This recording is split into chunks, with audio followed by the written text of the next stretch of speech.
ভালোবাসা না এফোর্ট, কোনটা তোমরা চাও?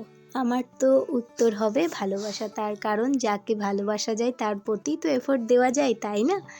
এই ফুলটা বানিয়েছি গৌতমকে দেওয়ার জন্য। ও কিন্তু এখনও জানে না ভিডিওটা আমি পোস্ট করব, এটা ফুলটা দেব তার পরের দিন। আর দেখো ফুলটা কিন্তু এরকম এসছে, আমার খুব বেশি কিন্তু দাম পড়েনি। আমি এখানে খরচ হয়েছে 10 টাকার ফিতে, মানে 10 টাকা নিয়েছিল রিবনটা, আর একটা নিয়েছিলাম আমি বাদ দেওয়া পেন।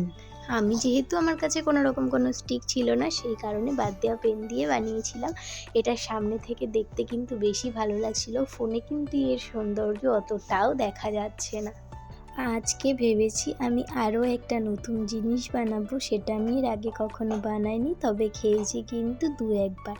আর সেটা হলো স্যান্ডউইচ। আর সেটা বানানোর জন্য যা যা জিনিস প্রয়োজন আমার কাছে আপাতত সব কিছু নেই, তাই ভাবলাম বিকালবেলায় ভিভানকে নিয়ে রাস্তার সামনে থেকে একটুখানি বাজার করে নিয়ে আসি। আর আমি এখন দোকানে বেরোবো, আমি এবং ভিভান আমরা দুজনেই কিন্তু রেডি হয়ে গিয়েছি। দোকানটা যেহেতু সামনে, সেই জন্য খুব একটা কিন্তু রেডি হওয়ার কোনো রকম কোনো ব্যাপার নেই।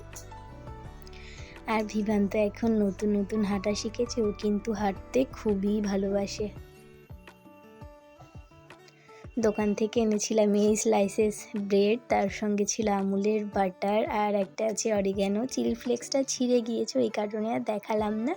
এর সঙ্গে আছে এখানে একটা চিজ, মেয়োনিজ, এটা ভেজ মেয়োনিজ, যাতে আমরা শনিবার যেহেতু নিরামিষ খাই সেই কারণে আমি মেয়োনিজ কিন্তু 2 রকমের হয়, একটা ভেজ একটা নন ভেজ। আচ্ছা তোমাদের কোনটা ভালো লাগে আমায় জানিও তো। আর এরপর আমি সন্ধেটা দিয়ে নিচ্ছি। মোমবাতিটা শুধুমাত্র একটু কালার করা হয়েছে, তার মোমবাতির সৌন্দর্য কিন্তু অনেকটা বেড়ে গিয়েছে দেখো, শুধুমাত্র কিছুটা কালার করাতেই।